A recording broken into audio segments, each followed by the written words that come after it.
So you're a fan of Atlanta United, and you can't believe we finished 2 points from the bottom? Ugh, I can almost taste the wooden spoon. Yuck. Well, anyone heard of Tata Martino? Oh, the best coach in modern MLS history? Yep, the one with a 66% win rate in MLS. But the fans are skeptical. Did Dyla suck, or was it our talent? Can Mickey still play? Where does Marinchuk fit? And was Latte a bust? Stop it. I've done my homework, and I've got notes. We're going to drink some wine and talk about it all. I'm Mikey Dobbs. I'm David Katz. And I'm Carmen Butler. And this is the ATL on Fire podcast show. Hey everybody, welcome back to another episode of ATL on Fire, the podcast where we talk all things Atlanta United football and all things soccer. Especially tonight, we're going to talk a little U.S. men's national team. We are going to talk about the last 3 games, a 3-game recap, which includes 2 more losses after our season opener loss. But finally, a win that I got to go watch on Saturday. So we're going to talk about all. Thank you, Dave and Carmen, for joining. How is everybody doing this evening? Good? Yeah. It's my son's 21st Tyson, birthday happy today. birthday. I know. I look too young to have a 21-year-old. Did you do some whiskey and Guinness shots? I've been trying to opposite way, but force alcohol down this child's throat Yeah. like all day, but he wants no part of it. So I've given up. he should come over and hang with me during No. St. Patty's Day. Oh, did you celebrate? Now that Oh, explains of course. Like, I mean, it's like, Of That's course, your it's- holiday. So it's how did you Mikey celebrate? Dobbs. like it's like it comes out of my blood. Like I get like a little leprechaun. I don't know. You are a So little easy. leprechaun. Yeah. Like, oh, Guinness. I went to the store. I bought a bunch Guinness of for Guinness. strength. And I just, I drank it all the Guinness. Nice. Yeah. Well done. Yeah, a little Well whiskey done. shot, and then you drop it in there, and then is I guess not PC anymore to say Irish car bomb, but that's what it's Not called. good. That's what it used to Do be. they have But another name? until they stop blowing up cars, I mean, it's an Irish car bomb as far as I'm The concerned. Northern Ireland, the troubles are less now. Yes. Mikey Dobbs. Yes, the They've IRA is- they've reconciled. A different, yes. It's good. The Protestants and There's the troubles in Catholics. other parts of the world now, and so they don't have any time for troubles Correct. there. Yeah. Look at y'all with the history and doubt. knowledge. Irish fireworks. Did you know that St. Patrick's Day original color was blue, not green? I don't know how I know this. That's amazing. Interesting. Why did it change to green? And he wasn't born in Ireland, St. Patrick, and he wasn't actually a saint. There's a lot of weird things. Not surprising the Irish got that one wrong. All right, we're gonna get back to soccer here. We were drinking all that Guinness, and we're just like, that And guy's as we the talk same. about spirits and good beer, Wild Heaven, which we did our opening podcast at Wild Heaven Toco Hills We and, did, and the was Fox great. brothers. Dave, you did your whole East predictions from both that's the right. teams Yes. and I'm curious to see if you have any major shifts. Seeing that Orlando's coach just stepped down, and there's some Orlando's data had coming some in. Troubles. Some data coming in, but go to Wild Heaven. The sun's about to come back out here in Atlanta. It was been cold the last couple of days, but Wild Heaven, particularly for happy hour, fantastic here in Avondale Estates, but also on the west side, and of course the Toco Hills Fox Brother location where you can get some of that barbecue. Do it, and also while you're there, enjoy a glass of Wolf Mountain Vineyard wine. They've got award-winning wines that have just come out. I know Brandon was talking about that on his Facebook. There's a bunch of awards that they want. I should know what they are. Oh, but really? go on the website, check it out. Okay. Congratulations, Wolfman. Yeah, Wolf Mountain. They unbelievable wine for Georgia. And Yes, if you haven't sure. tasted Georgia wine and you have some sort of preconception of what it tastes like, take your family up to Dahlonega. Enjoy one of these weekends at a beautiful vineyard up there and say hello to Brendan. Yeah, it will change your mind about Georgia wine. It will. For sure. And Dave, you were telling me that your latest bottling of your own little hobby wine is pretty fantastic. That's correct. We have a collaboration with Brandon now, and he gave us some things to blend with. So we have 4 different blends that just went in the bottle about a month ago, and will be ready to drink in another year, a little less than a year. Nice. Okay. So wait, do we have anything new coming up, like former harvests coming up? Yes, we have one that's been in the bottle that's ready to drink now. Okay. It's always a cycle thing. Okay. All right. I'm just asking, when am I going to be able to drink my next But this bottle? one is, we figured out two things. One, we got some blend from them, which is great. And we figured out that the Norton blends beautifully with the Cabernet Franc, which is why I brought you a Cabernet Franc. So this delicious. is a Lang & Reed. This is a Napa Valley, California Cabernet Franc. Very unusual. What do you think? It's really nice. It is good. Do I taste notes of pepper? Sure. All right. That's all I got. No, I mean, good. you definitely have it right. It's definitely spicy. I think pepper is the right word. So the Cabernet Franc tends to be a little earthier, a little more terroir, whatever. Yeah. And then our Norton is very fruit forward and flavorful, and so it balances and makes really nice wine. All right. So as far as forward, we finally took our first step forward with Yay! a win after What? the worst Atlanta United start ever with 3 losses, Dave. But That's right. Tell me how you're feeling about. Well, I have to say, with all the doom and gloom, and for those of you out there in the podcast or listening, Mikey Dobbs was ready to throw in the towel, never do another podcast, blah, blah, blah. And I said, hold the phone. I said, don't judge until you've seen us mid-season and see where we're at mid-season. And he said, what do we have to have any reason to believe or whatever that anything's different from last year? And I said 2 words, of course, Tata Martino. And I said he's never had an extended losing in his entire career. I don't think he plans to start now. He'll figure it out, even if it involves, bringing in some new players. And already, I think some things are going in the forward direction. Fine. I know Tata's a great coach. I Yes, he thought is. we definitely had the players. I still think that coming out with 3 losses is not a good sign. Sure. With creating, Who's going to say that's a good sign? No.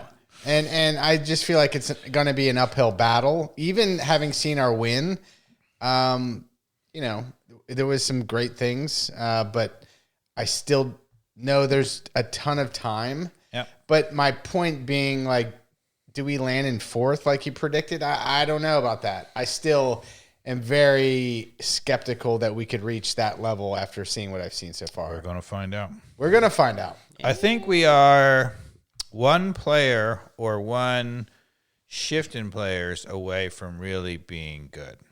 Well, I think it's clear after even the win the other day, Hoyos is somebody we need to replace. Yeah, Give Hibbert a chance. I don't know, but and I don't Somebody. think he's the solution either, personally, from what I've seen. But I as I said in our X account, that there should be a top priority is Guzan to look for kind of someone that was his caliber coming in and being a game changer. So in the 49th minute of the win against Philadelphia, Hoyos comes completely unnecessarily for a very long ball at the top of the box and doesn't get close, but luckily nothing came of it. And it's like won a game. He's making, and this was his reputation as being a pretty excellent goalkeeper, shot stopper, but, prone to the one major gaffe a game. And he's showing it. I True to saw form. so many moments of him just making unwise decisions in the game against Philadelphia. That I thought he's getting a little more comfortable and better, but he still has this one crazy gaffe a game that if he continues to do that, and I don't see any sign that that's going to go away. no. And Especially is he good with since he's old, he's like 35 years old or whatever, or 36 he's years old. 5'11". Like if he was gonna change it, he's 6 foot tall. this? Is he? On Yes. paper, Usually when most dudes say they're 6 foot tall, they're like 5'10", I think they're cheating by half an inch. I think he's 5'11" and a half. But you can believe that. You can believe that. That's cool. I think he's a legit 6. He looks to me a legit 6 foot, but I don't know. All right. He's not tall, but he's also not short. That makes sense. Okay. He's not our answer. I don't think he's our answer either. And I said that from the very beginning. I said that goalkeeping should have been our number one priority. You asked me in the last podcast of last year, what is our number one priority? And I said goalkeeper. And then I texted you. I did not disagree.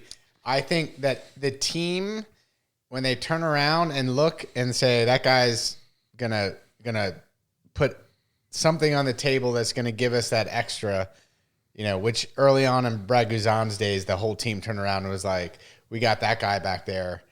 That's just such a big confidence boost, and particularly somebody who's played soccer, turning around when you have that good goalkeeper. I mean, it really does boost your confidence. Yes. Yeah, absolutely. And I texted you shortly after that in the offseason, and I said, Dane St. Clair is an unrestricted free agent.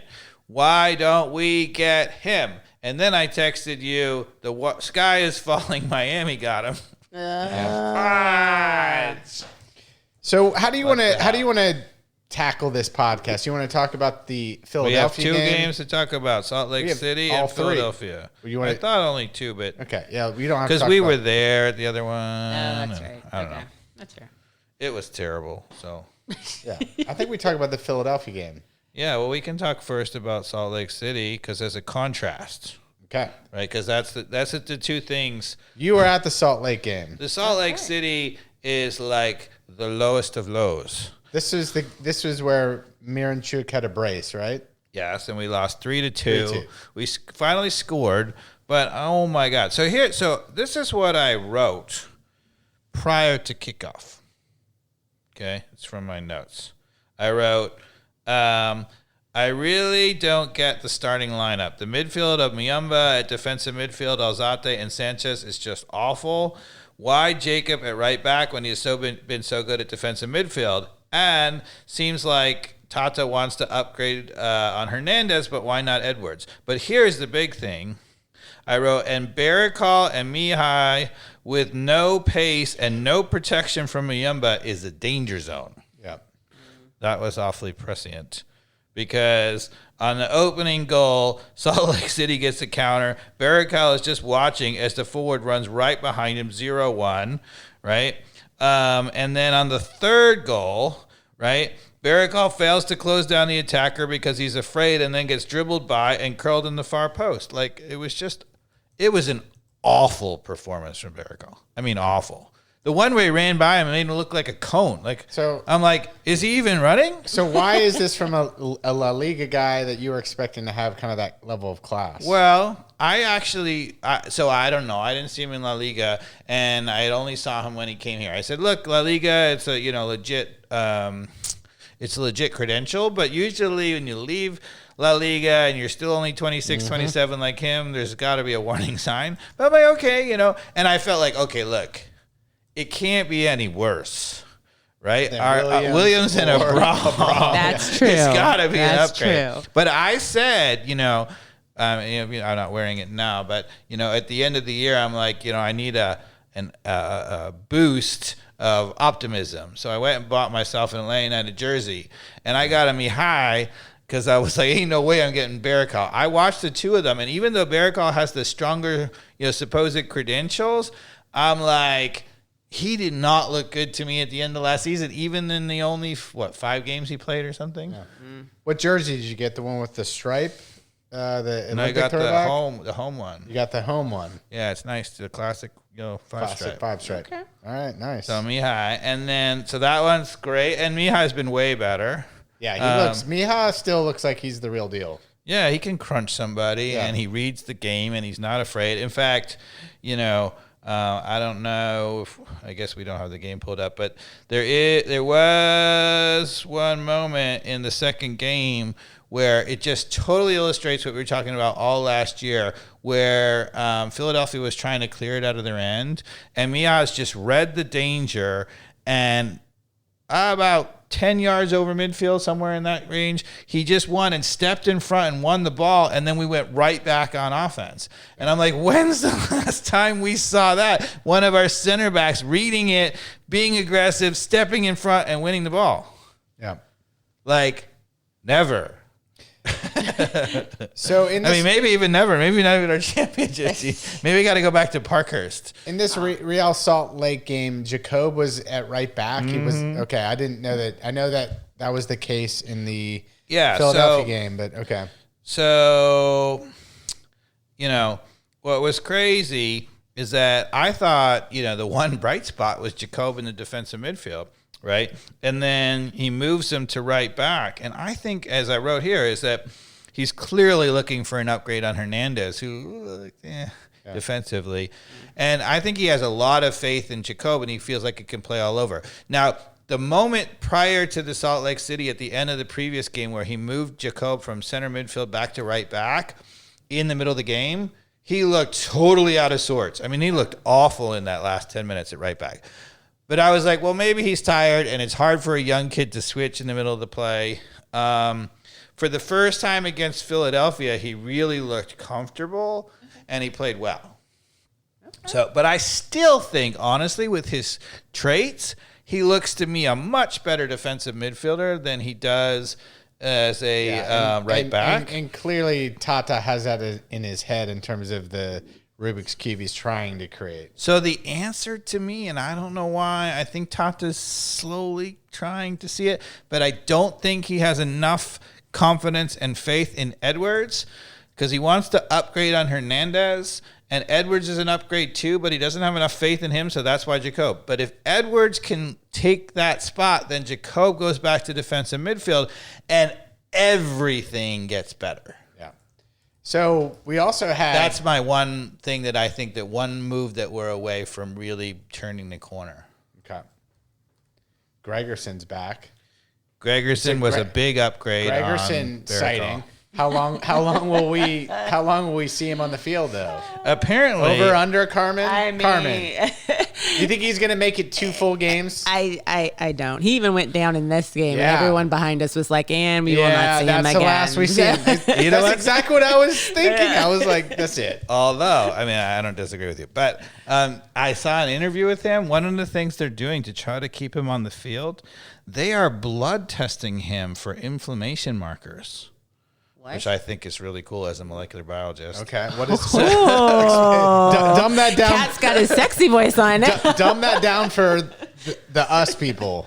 So, like if your body is not recovering well and it's kind of like in a little bit of crisis, because that seems like for him, then what will happen is a lot of the cells will have like a little bit of crisis mode and they'll secrete a little bit of things. And so there's certain inflammation, like you would get in like a cut or like if you get punched in the face, inflammation, but you get those molecules circulating in your bloodstream. So what they're doing is they're taking blood and they're testing him weekly after each game. And I think if there are any signs that his body's not recovering, that's when he's going to rest. Stress. Yeah. Interesting. Which is, I've never heard of that before, ever. It's using a molecular diagnosis to try to see whether he's recovering. Which I thought was cool. I think it's cool, but it also means there must be something wrong with him. Yeah. Because, they're like, dude, you're hurt all the time. So, I don't know. No, he just needs to get on some of that blood doping stuff or something, that transfusions. It could be that the whole thing is a cover, and that's what they're doing is they're really just doping him. It's possible. Who's the cyclist? Mikey Dobbs. Why am I blanking Lance on the Armstrong. Yeah, he needs to get on the Lance Armstrong program. It evidently works. It did work. It did work really well. He won like a zillion Tour de France in a row. So did everybody else. I was there on the final day one day when he won it. Oh my God, he's so much faster than everybody. Yeah, that's cool. Now, to be fair to Lance, every single one of those MFers were doping. Yeah, and he just beat them anyway. It was all so like it wasn't. People were like, "Oh, it's so unfair." It was not unfair. They were all doping. They were all cheating, and he won. Yeah. The best. So my oldest brother was a professional cyclist for a while, and yeah, he knew like there was that limit of getting to that level where that's not a path he wanted to go down that path, but that's what it takes to compete. I mean, if you're not cheating, you're not trying. Yeah, I wish that wasn't the Wasn't case. you who wanted to have the all-drug Olympics? It was not me, though. Maybe. I don't know. You never know what version of me you're talking to. You can use any performance enhancer you want, and let's see how good people can be. Oh, that'd be interesting. Yeah. I mean, if it's like changes to the chemistry of your body, yes. Yeah. Then there's the question of more like augmentation of like, the the legs and the electronics you can put into your No bodies. stopping there. Let's just do surgeries and put in extra twitch muscles and ligaments. And See, I think then you've got to have different categories. But it would just be no rules. No rules. I like it. You have the Olympics and then the doping Olympics, and let's exactly. roll. We know the AI is going to win on this one. Put the chip in, it's over. The GPT is going to win every time. It feels like something Trump would actually come up. All right, so Salt Lake City. So they scored the opening goal on a counterattack as the guy ran right by Barracol. The second goal, I guess it was sort of Mihai who didn't really close him down fast enough, although I think Muyumba was just standing and watching. But the guy, he did close him a lot and just curled a beautiful shot in the far post. Sometimes you just got to tip your hat. We scored after that. It was a cross into Miranchuk from Baez, and Miranchuk finishes beautifully. Nice one, yeah. And then the killer, Barracol, one-on-one. The guy just abused him, right? Yeah. And beat him, dribbled by him, and scored. No subs at halftime, which was a surprise. What would you do? Down 3-1, I would have hit the panic button. I would have brought on at least 3 or 4 subs. I would have for sure, I would have gone to my lineup, but that's another thing. I would have gotten rid of Barracol. I would have brought in Gregerson for sure. I would have brought in Edwards and moved Jacob to defensive midfield for sure to solidify the midfield. Yep. And I would have absolutely, the guy who I just don't get, who's looked, no offense to him because the guy's, 17 years old, but Sanchez has looked completely overmatched. And all those people on Twitter who are like, Sanchez this and Sanchez that, you are nuts. You are absolutely nuts. I do not know what you're watching, because when I watch him, he is so typical of the players that we're producing. He doesn't move off the ball. He doesn't really tackle, right? He doesn't, his passing is limited. I'm like, what are we doing? So the good news with him and another player that he's young. The three of us have been talking about, his only quality of hope is he's young. Is that what you're saying? And there's another. No, he's really good on the ball, like the other player we're talking about, and you can mention him. He's really good on the ball. And if you are, this is what I think about these Twitter guys who talk about it, including some other podcast people who will not be named. They're just watching the ball. Yeah. If you just watch the ball, Sanchez is a great player. So if you watch him off the ball, not so much. Yeah. So I want to explain this to the listeners. So Dave and Carmen are big Manchester United fans. No. I watch EPL religiously. I've enjoyed watching Manchester United be competitive again, even though I'm not, a United faithful. Dave sent a text that Mainu sucks, and my comment, Carmen, was nobody can suck at 17. Yeah, he's like 20. You said 2 things. Not only that, but you also said if he sucks so much, then they couldn't win. Yeah, they couldn't win. And so you set me off in my own research to prove whether I'm right or wrong. So I object to all of this, guys. You wouldn't believe the amount of research I did in terms of watching Mainu. Yep. You were all. Yeah, I've done is watch. All I do when I watch Manchester United is watch Mainu now. Yeah. I don't watch the ball. Right. And which is a depressing thing to do. I hate being wrong. God.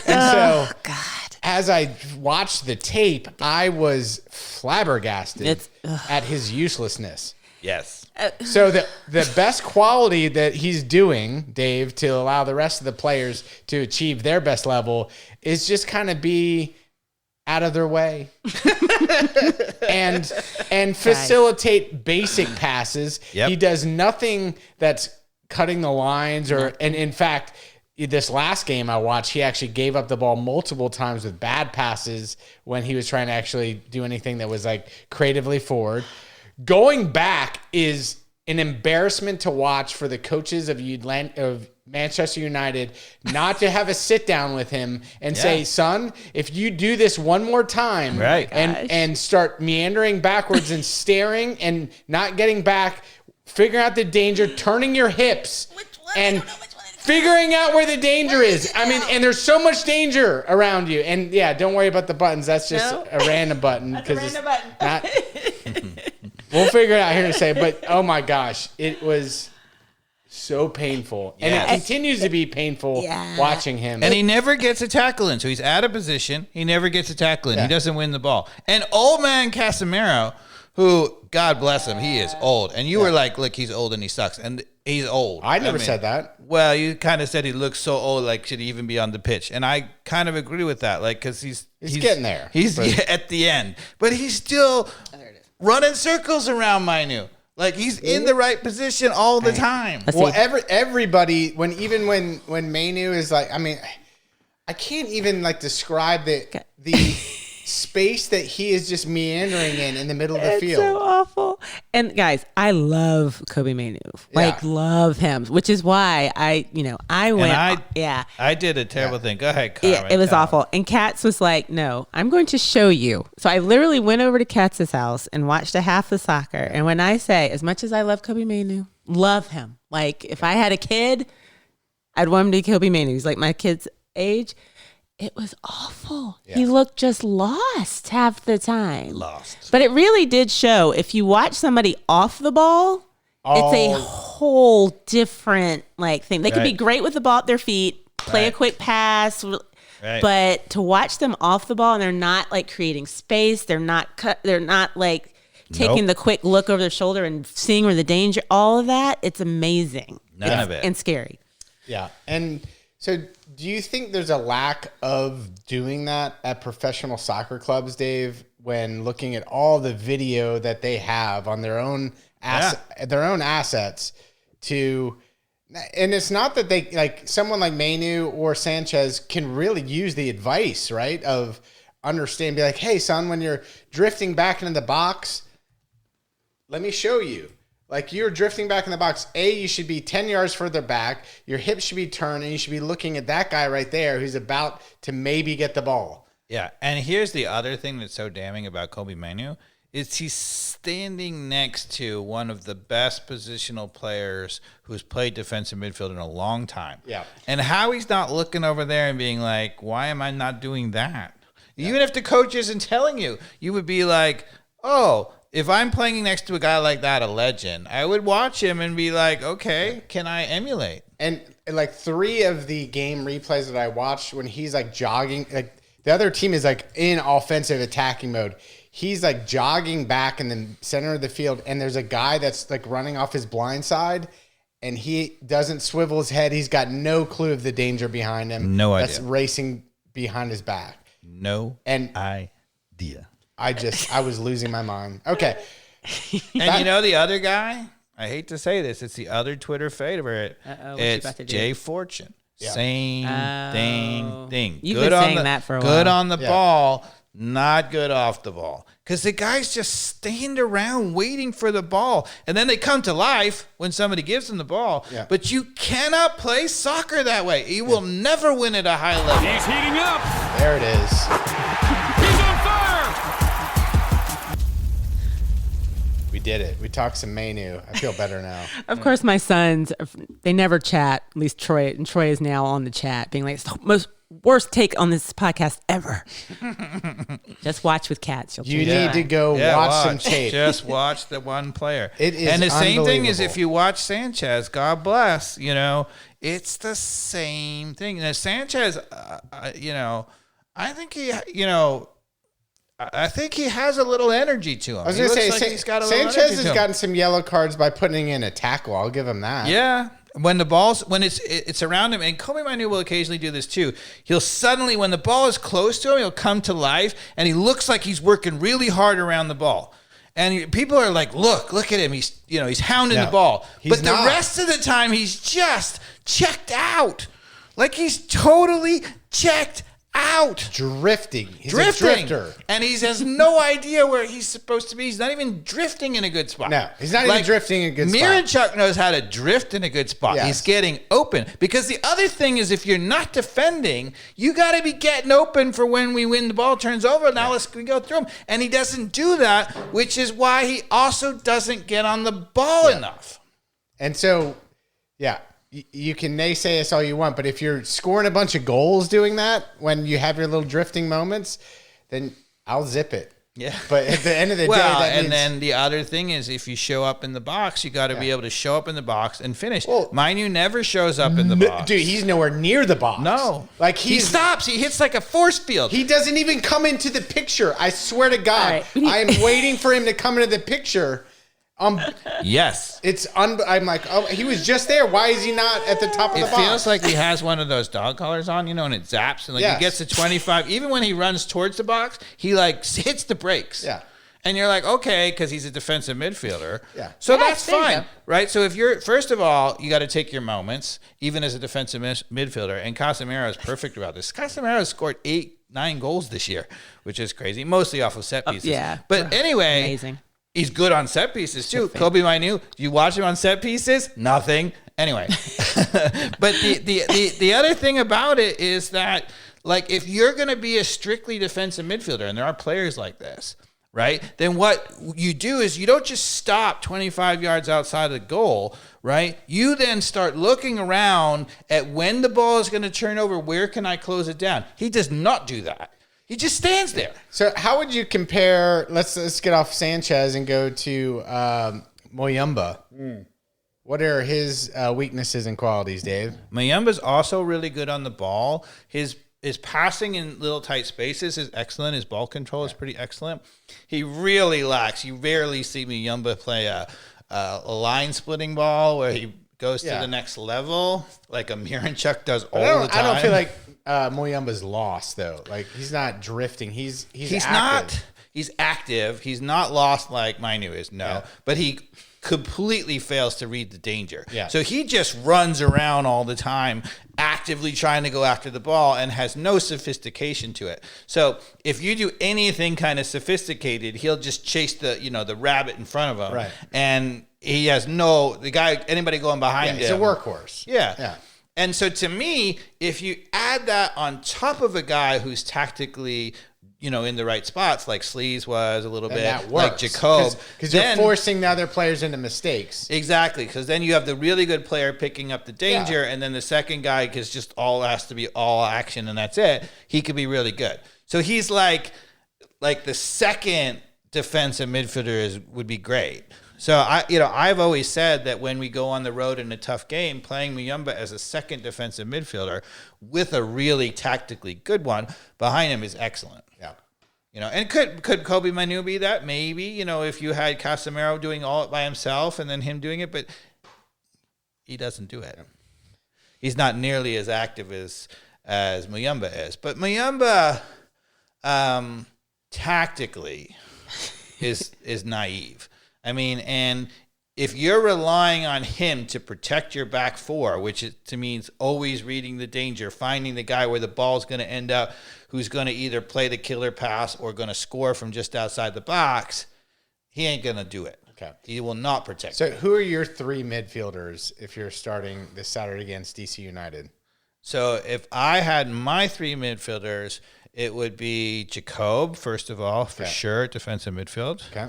I would have Miranchuk for sure, right? And then to me, I would probably, with a DC United where we're at home on the front foot, I'd probably bring in Saba and have Almiron as another midfielder.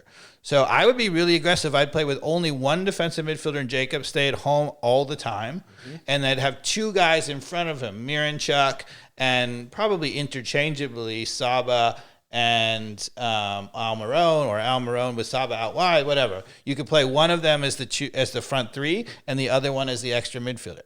In a defensive mode, like if we were playing on the road like we did at San Jose, early and it was tough, then I would play Muyumba as another defensive midfielder in front of Jacob. But on the front foot at home against a DC United team that I think is not that good, I would just run him right off the field. Be like, Jacob, you're the guy. You stay at home. We got a back 4 that's good. They don't go flying up. We're going to defend mostly with 5. Obviously, we hope that Almiron and Miranchuk sometimes come in and give a tackle. But who's your back 4? My back 4, to be honest with you, I'm really growing on Baez. I think he's good. Is he better than Amador? I don't know, but he's good. He's plenty good. So I have no problem. Clearly, Tata has a preference for Baez, right? Baez is a little bit stronger physically, and could potentially be maybe a better defender. And he gets forward. He's actually made some beautiful balls getting forward. So I actually think for a 23-year-old kid, he looks really good. I like Gregerson and I like Mihai, as the two center backs. And I would have Edwards at the right back, which would allow Jacob to play in the defensive midfield. Because I think Edwards is a far better defender than Hernandez. He's much pacier. He also gives you that on the backside, that pace to run somebody down, right? He's good going forward, gets in a good cross. Jacob did really well. He got forward and he scored. Yeah. Right? So, you're not going to complain about that. But I think to me, Jacob looks to me like really smart and a tactical guy. He should be in the middle of the park. Okay.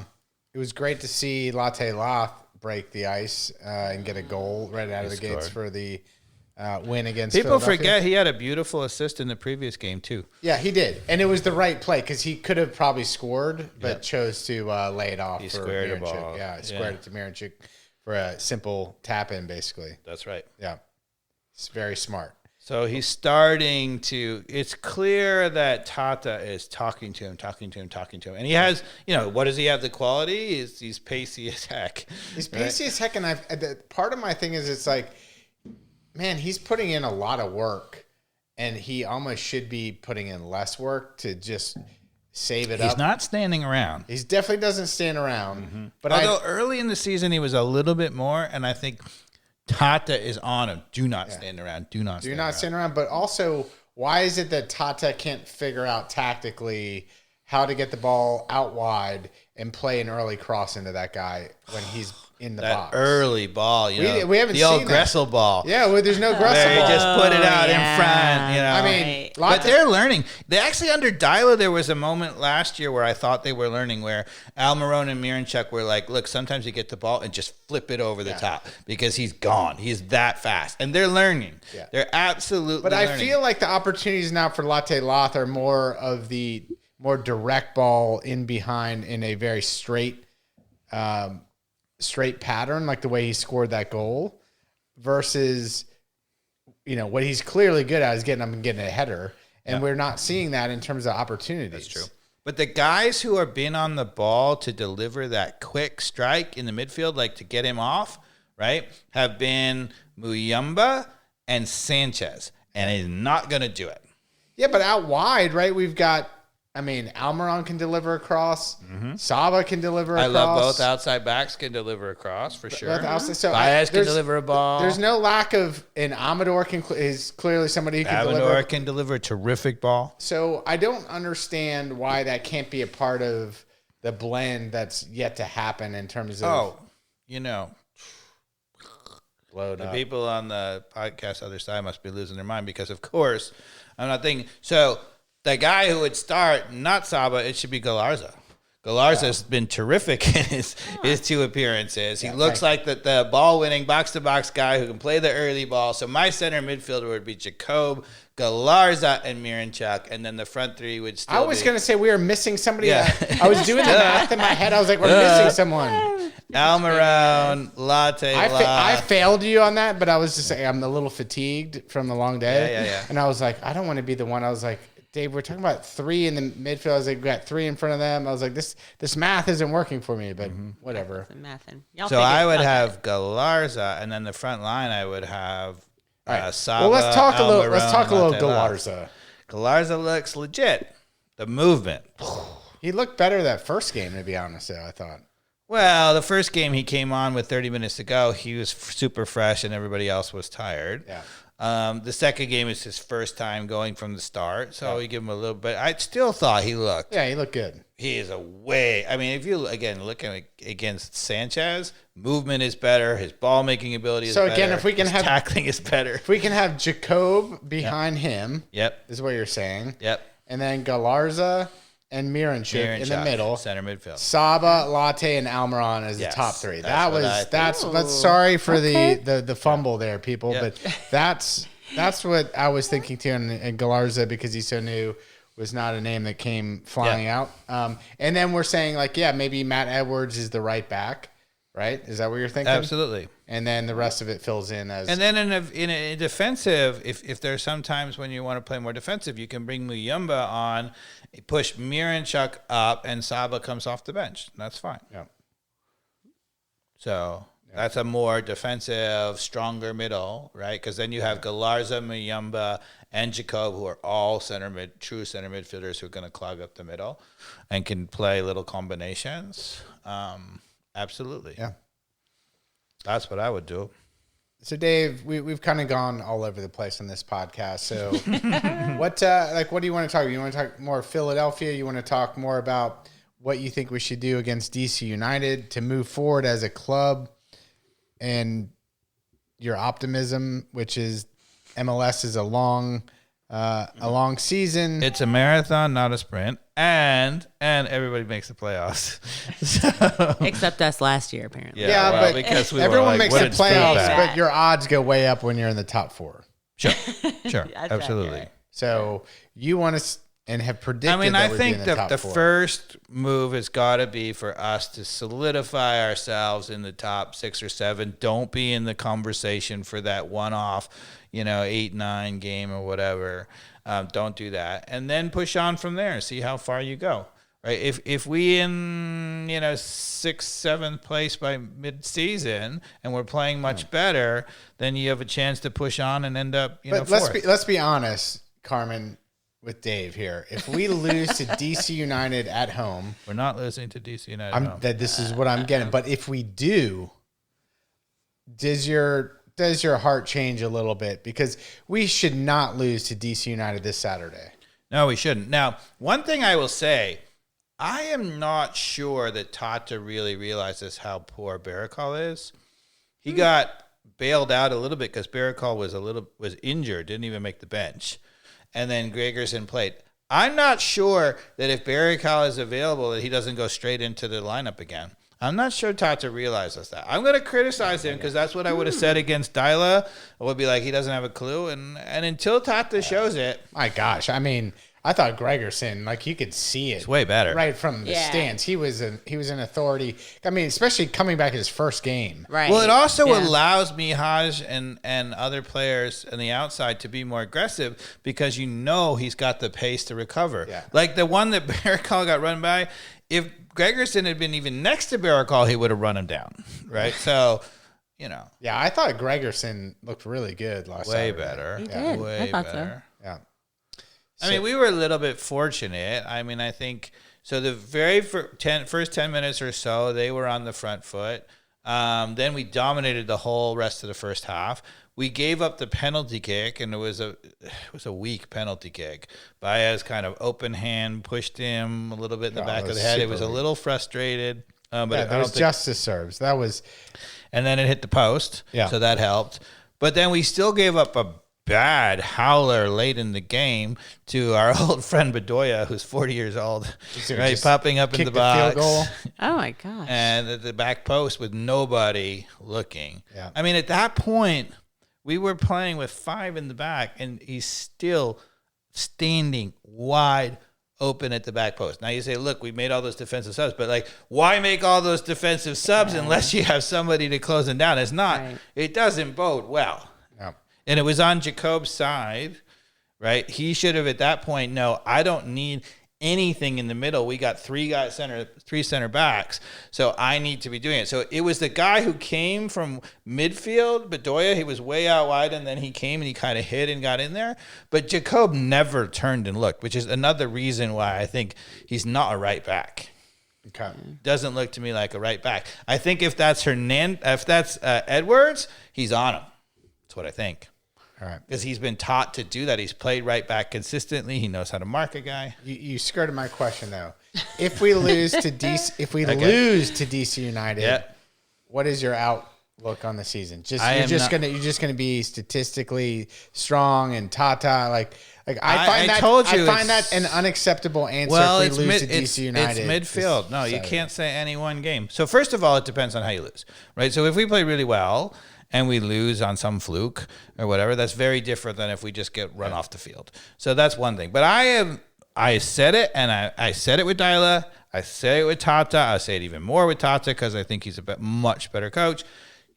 I am not going to really start judging an evaluation till middle of the season. If we get to middle of the season and we're still losing 3 out of 4 games and it's very Dyla-esque, that's going to be way different. I think, to me, the team has looked already offensively. The movement, the pace, the counterattacking has looked worlds better. Okay. So to simplify the time on here, since I'm going to try to give us 15, 20 minutes to wrap this sucker up. Okay. We're on the clock. I got it. The predictions that you had about the East and what you've watched. I don't know if you've watched many of the other teams. I have some. Yeah. What has surprised you? Like, what are the outliers in terms of maybe what your initial thoughts were in terms of either talent or coaching or optimism for teams in the East? The one who's really surprised me is New York City FC. Okay. They're at the top of the table, right? Yeah, well, their coach, obviously, I didn't know that much about him, and he did really well last year. He was like, they were 5th, and I didn't think. I think I remember you saying that during the thing. You didn't. I know was a lot about high coach. on his coach as a coach based on the one season, and he looks to me like he can still coach, or at least could take advantage of the Yankee Stadium bandbox. So they've been really surprised high. I have been super correct about, I thought Philadelphia would be awful. Because they lost all their defenders, right? Yeah. Well, they lost all their attackers and their defenders. Yeah. They lost their two leading scorers and their 2 best defenders. Yep. That is not a recipe for winning. Not good. So that's also why I'm like, should we take a lot out of the Philadelphia win? I mean, that team's terrible, right? I think they are. I think they are going to be terrible. But there's a lot of not so good teams that we're going to play, including DC United. Okay. DC United's like 5th on the table right now. Yeah, they've done pretty well, but they've been real fortunate. They've had a red card that they won by. Okay. I think they're not legit. Okay. It's very early. The other team that's been really, really surprising, and I thought maybe because we know nothing about it, right? So Red Bulls with Bradley as the coach. I said, look, they have a really talented team and a super young back line. And I said, if he can actually marshal the back line and get them to defend, they're going to be great. Now, if you look at them, right, they've scored 4 goals in 4 games. They've given up 5, right? But they've had 2-1-1 as a start under Bradley, which is good. I said Nashville I thought was going to be really excellent. They have been. I had them as finishing 3rd. Inter Miami I have as winning. They haven't been spectacular to start, but they're 2-1-1. The other one that's been really caught up in the CONCACAF Champions League I think has really hurt them is Cincinnati. Cincinnati is nowhere to be found, right? They're in 11th, and I have them finishing 2nd. And, every once in a while, there's a team that suddenly goes for it in, quote unquote, Europe, which is in our case, CONCACAF, and it all falls apart. Yeah, I mean, that is crazy to think of. So Cincinnati was our season opener loss, right? Yeah, that's their only win. And they're below us on the table, or tied with us, basically, for all intents and purposes. Yeah, surprising. So that's been a big surprise. I also said, everybody says, I'm surprised Columbus, right? I had Columbus as being really bad, and I think they are bad, and they're going to be bad. Now, I would say Orlando I had as not being good. I had them as 9th, and I said their team is terrible, but Oscar Pareja will find a way. Now that he's gone, Orlando City, you might as well throw them in the tank. So that's a difference. Yeah. Okay. What happened there? You said he left? It sounded like he was like mutual parting ways. It sounded like Oscar was like, "See you later." See ya. Like, look, if you just make me coach terrible players again, what am I supposed to do? Gotcha. Okay. All right. So, do you want to talk a little bit about the U.S. men's national team March camp? Sure. So we got a Belgian and Portugal friendly coming up, right? Sure. Yes, we and they're both in Atlanta, so they are training in the new training center in Atlanta, I believe. I don't know if I told you I'm going to the Portugal game. Me too. How are you? Yeah, of course. Yeah. Is that in our seats or different seats? Different seats. Okay, same here. So I will be there. I will be at both games. I will be at the Belgian game and the Portugal game. What's going on in the U.S. sector? So the roster came out, and this is the last international break before the World Cup. So this is like close. Now there's a couple of players who are clearly going to be there who they're just not trying to push too hard, like Tyler Adams. For sure, he's going to be a key clog. So goalkeepers, Chris Brady from Chicago. I'm like, why are we looking at him so late? Celentano, I think, from Cincinnati. I thought was legit. What goalkeeper did they bring in? Yeah, I've never heard of Chris this dude. Brady from Chicago Why Fire. do you think that Poch hates Turner and Stefan so much? Well, Turner's in the squad too. And Freeze. So Freeze I has know, been but- the starter. I know, but he hasn't even given Turner a 1 I second. miss Zach Turner. Yeah, I liked him. Well, Turner, I think the reason why I wasn't giving a second is because he wasn't playing very much for his club, and I think he's always like, you got to be playing. But now he's playing every game for New England. They're terrible, but he's playing. Yeah.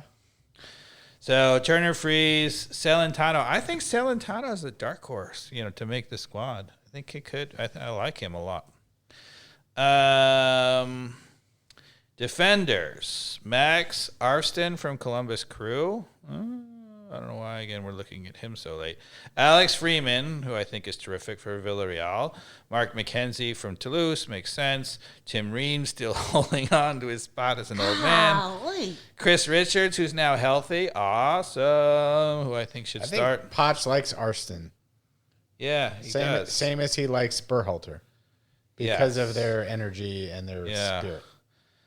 Chris Richards, Jedi Robinson, Miles Robinson. Jedi is back and healthy. It's great to see. Back and healthy. Same with Tyler Adams, looking good. Yeah. And Chris Richards. Yeah. And Chris Richards, so that's the key. Joe Scally from Borussia Mönchengladbach, and Austin Trusty, who plays for Celtic. Those are the defenders. That's clearly our weakness. Midfielders, Sebastian Berhalter, as you just said. Johnny Cardoza, who is starting for Atletico Madrid. We'll get back to him in a minute. Amazing. Weston McKennie starts for Juventus. Aiden Morris starts for Middlesbrough. Gio Reyna starts for Borussia Mönchengladbach. So Reyna's in the March squad? Yep. Okay. Christian And Roldan. he was in the last one too, correct? No, I think he was injured. He's been injured. I'm pretty sure he was. Maybe. Yeah, I think. Well, he's in one of the last two. He was definitely in because I know he scored. He was a difference maker. I'm pretty sure it was the last one. Maybe I'm wrong. That sounds right. I think it sounds right. Tanner Tessman from Olympique Lyon. Malik Tillman from Leverkusen. Okay. And then the forwards, Brendan Aronson from Leeds. Patrick Ajeman from Derby. Balogun, who's been amazing for Monaco. Ricardo Pepi for PSV, Christian Pulisic from AC Milan, Tim Weah from Olympique Marseille. That's the squad. No Musa? No Musa. Huh. So, Okay. here's my take. So Musa's out.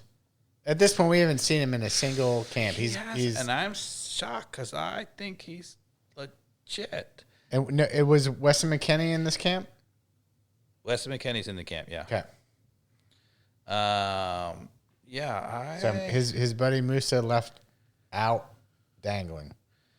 Yeah, I mean, he plays. I mean, he doesn't start, but he's getting some minutes. He plays for Atalanta in Serie A. Oh, he shifted from Juventus to Atalanta? Yeah. Okay. They loaned him out to Atalanta.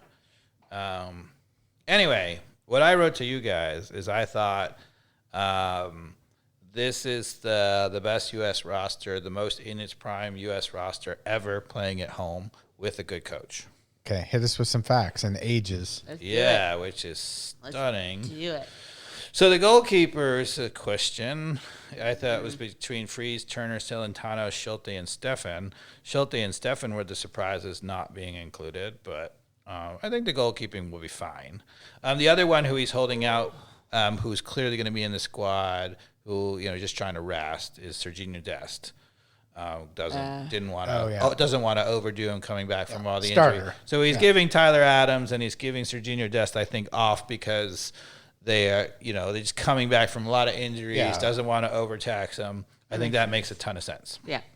So the outside backs, to me, the starters should be Dest and Robinson. Correct. 1,000%. So Dest is 25. Robinson is 28. Prime. Center backs, in my opinion, I'm admittedly a little bit biased, but I think that Miles Robinson should start, 20 years old from 100%. Cincinnati. I think there's no question about it. He's been terrific. And then Chris Richards, 25 years old from Crystal Palace. That's a power duo, honestly. They're pacey. They're strong in the air. They're good one-on-one. They read the game. And they have, they have all of that. Yeah. And they kind of have, especially Miles Robinson, his first World Cup, right? Because he missed the last one due to injury. Right. Yeah, that's he's going to be so pumped up, man. Yep. I think it's going to be 28 years old, super in his prime. Yeah, so in his prime. What about Tim Ream? Are you saying he's not in his prime at age? No, what is he? I mean, Tim Ream's a good 38. He's a good plug for certain games, I think. Yeah, we'll need a certain. I love Tim Ream coming along, and so Tim Ream is 38. I think, and I'll get to it in a minute. I might not take. Tim Ream is a good veteran presence. I might take him along. I like Tristan Blackman for Vancouver, who's had an amazing year last year at 29. I'm not sold on him either. Backup. Tim Ream is so good on the ball. Like he's such a vulnerability in terms of getting just burnt, given his speed, but.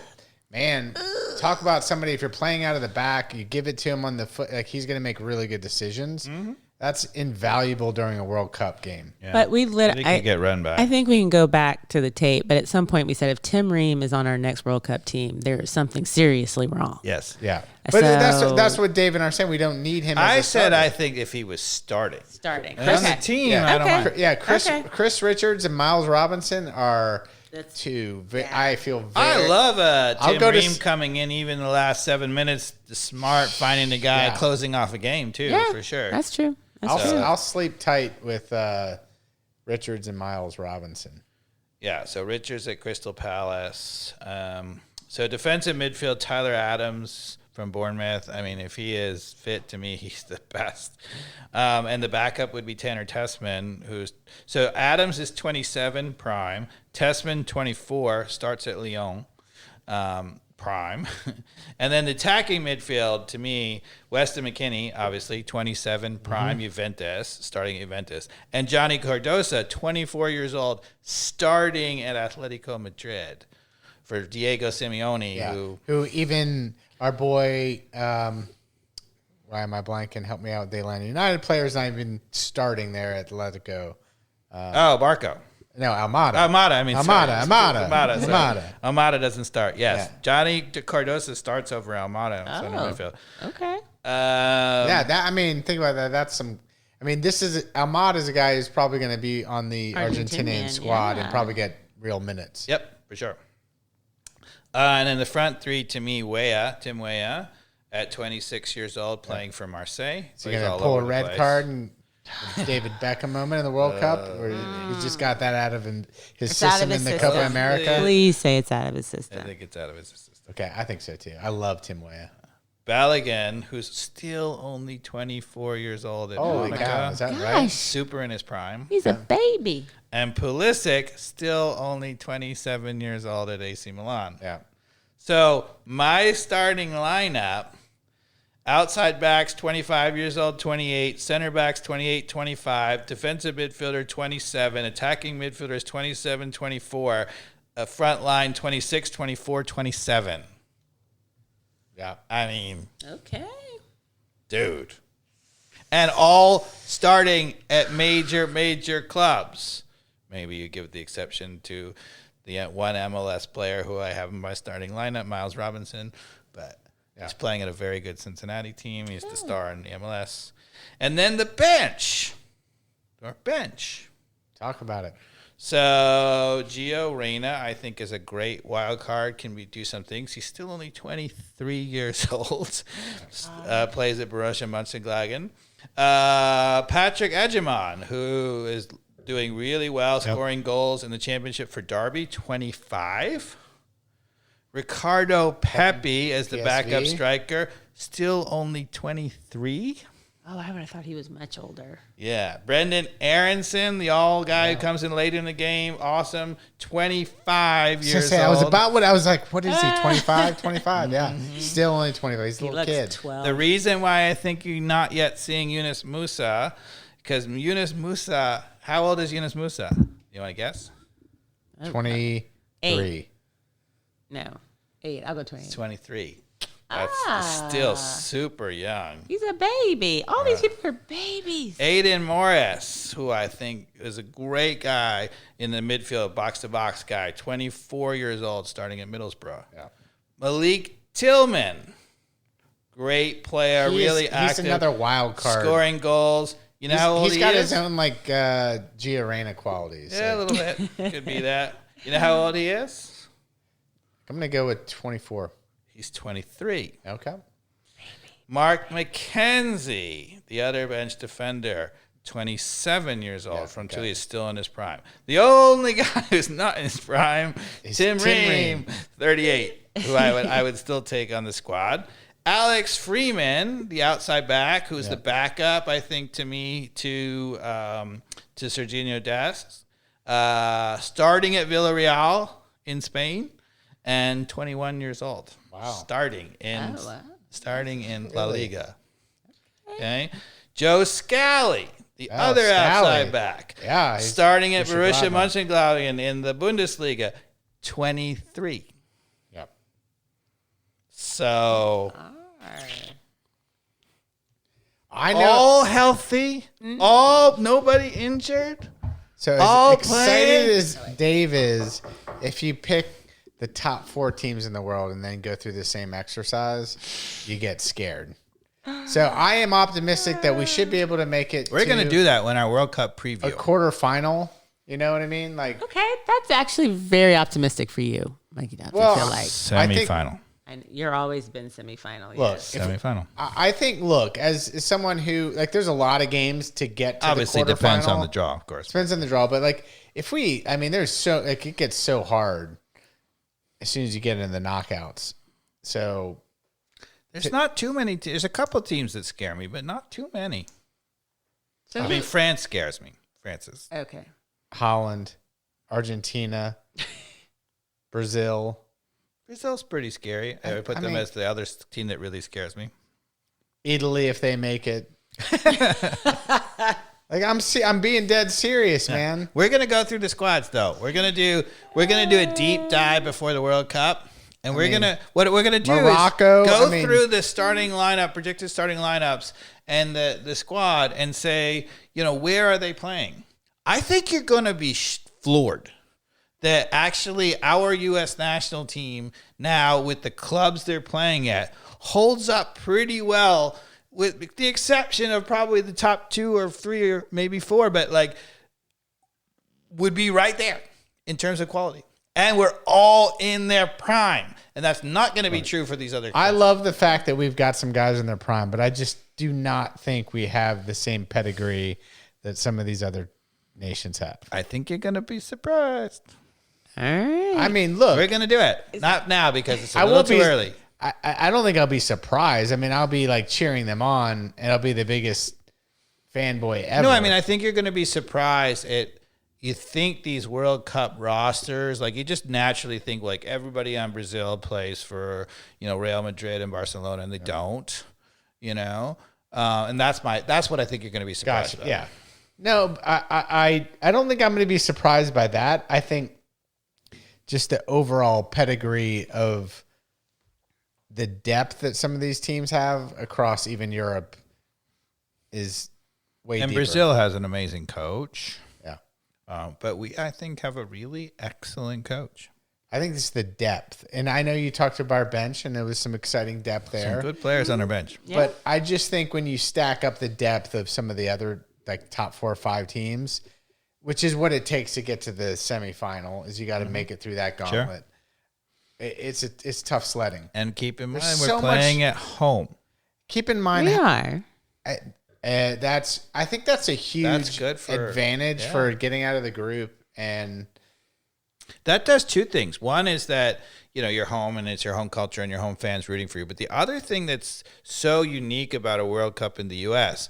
is these players are not used to flying the amount of, you have to do in the World Cup in the U.S., whereas the American players are like, yeah, of course. Yeah. Been doing this my whole life. Yeah. All right. How important do you think these upcoming games in Atlanta are? Anything like? I think they're our last two warm-ups, Yeah. so it's everything. We're playing two World Cup teams, Belgium and Portugal. So if we look like crap, does that mean we are crap?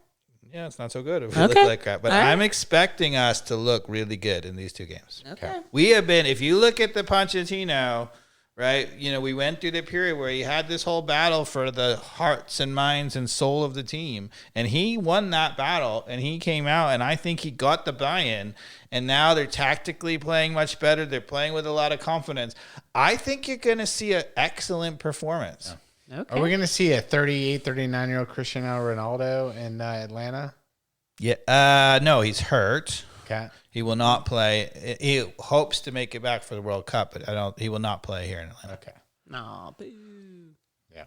All right. And of course, Iran is threatening to pull out because they're mad at us for some reason.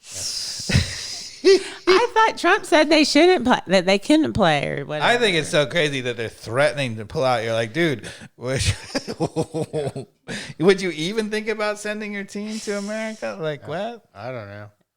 It's really weird. So who do you think is going to win the World Cup? I think we need to save that for. Let's save that. Let's save that for our preview where we really see, because there's so much can change now. I mean, I know we're not that far away because the opening match is beginning in June, right? But we're still in the early March, right? Yeah. So April and May, at the end of a long European season, the question is who is healthy, right? And who, because Yeah, and Italy hasn't qualified yet, so we don't know if they're we're gonna win. one, we're a couple injuries away from being not even close to the same squad that we are, Yeah. right? If you lose Pulisic and you lose McKennie and you lose Tyler Adams, you're like, it's not the same team. Yeah. So will the World Cup affect? I'm sure Messi's going to be like, I'm not playing for a while because I'm not trying to get hurt. But do you think it's going to affect MLS? Since we're talking MLS, do you think it's going to affect? MLS is going to take a break. Right. The World Cup. But not in terms of people trying to sit out to make sure they're healthy for the World Cup or anything like that. I don't think so because, so the incentive, so if you're Messi or whatever, right, the thing about the MLS team is, so first of all, you're here. So you're playing in America. You're used to playing in America. But the other thing that's so unique is that MLS is literally just hitting mid-season when the players are in their best form when the World Cup break happens. So you're not talking about you really ought to think about a player like him would think about resting after a long European season. Could he do a long European season and then extend it for the World Cup? But here he's going to be 12, 14 games in, whatever it is. Right. And he's ramping up still. They always rest him a little bit to keep him fresh, but he should be right in mid-season prime form. Gotcha. Okay. So I don't think the MLS players are going to do much of anything. I think you'll see them playing right up until the start. Okay. Now, what will happen? Will those players see a dip in form after they come back from the World Cup? Absolutely. Some of them will be fried. Gotcha. And I think you would expect Miami to rest Messi for a fair amount after the World Cup to try to have him ready for the playoffs. All right. I'm going to wrap it up with predictions for DC United versus Atlanta on Saturday at 7:30 p.m. kickoff. Yep. Mercedes-Benz, be there. Yep. Carmen, you're gonna come join us. Dave, Probably, yeah. Why not? Yeah, If so nobody we're gonna else have takes a- the tickets, why Yeah, not? we're gonna have a power crew at the game. It's gonna be fun. Gonna be epic. So, what is the score, Carmen? What's your score? I am gonna go another 3-1 for us. Like it, Dobbs. I'm gonna go with what it should be, not what it will be. I think it should be 4-0. Whoa. That's aggressive. An actual shutout, no that- goal scored against us. It should be a shutout. Okay. I mean, I'm sorry. we need to start showing our dominance. I was gonna take 3-1 probably, but just to be a little different, I'll take 2-1. I was gonna go on the lower side of a 3-1, so 2-1. Okay. So I think we all predicting a win though. All predicting a win. That's good. A win's a win. I'll take. If they win 2-1, I'll take it. A win. I will definitely just win. I will take a win. I just am so especially if you score more than one goal. I'm so exhausted of not being. You don't want to win 1-0. I mean, 1-0. We'll take it, excitement. but you want to continue. Yeah. The offense is starting to get. What's going. the goal differential between the first 4 games here? It's not good, even with our 3. Our goal differential. Yeah, Carmen, what do we got here? Carmen, you scroll down. We are 5 goals for and 8 against. Yeah. Oof.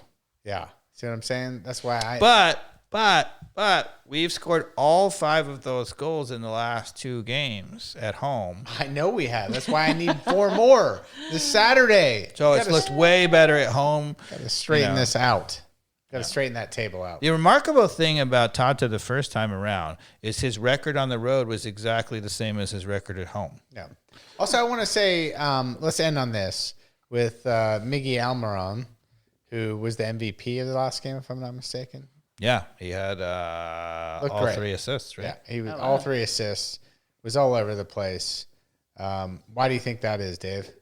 Because he's good. Yeah, I think so too. Well, that's good because we were wondering for a little bit. I've said he's been good the whole time. Some people claim he's here nostalgically with Tata. Right. He's lost it. Right. He's lazy getting back. Right. I just don't buy any of that crap. No. Like, you don't know anything about soccer if you don't look at Miguel Almiron and be like, that guy still knows how to play. And the problem he's had under the Dyla era is like he would do all that stuff and then he wouldn't have the people to combine with in the final moments. Now, especially in the counterattack, there are options and you've seen it. He can find the guy. Yeah. And the more there are options all the time, the better his decision making get. If you expect a player to get one of those opportunities a game and to make the perfect pass, you're nuts. You got to get them in a consistent way, and then they start doing it more often. All right. Well, let's hope we see more of that this Saturday, 7:30, Mercedes-Benz. Just like back in Guadalajara. Just like back in Guadalajara. Just like back at Mercedes-Benz, we're going to start winning. Do you know that he's playing in the USL? Danny Rojas. Is he really? What? Yes. Danny Rojas. Thanks for listening, everybody. Have a great week.